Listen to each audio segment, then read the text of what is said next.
National Weather Service has issued Tornado Watch number 76, effective until 6 p.m.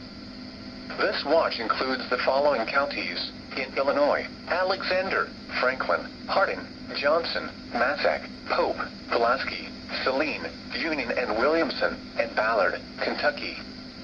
Remember, a tornado watch means the conditions are favorable for the development of severe weather, including tornadoes, large hail and damaging winds, in and close to the watch area.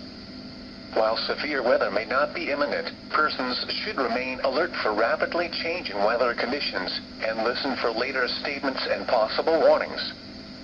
Stay tuned to NOAA weather radio, commercial radio and television outlets, or internet sources for the latest severe weather information.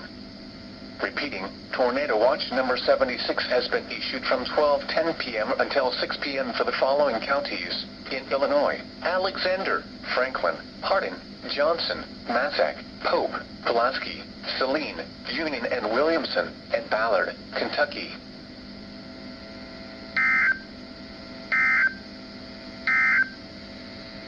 Now for the official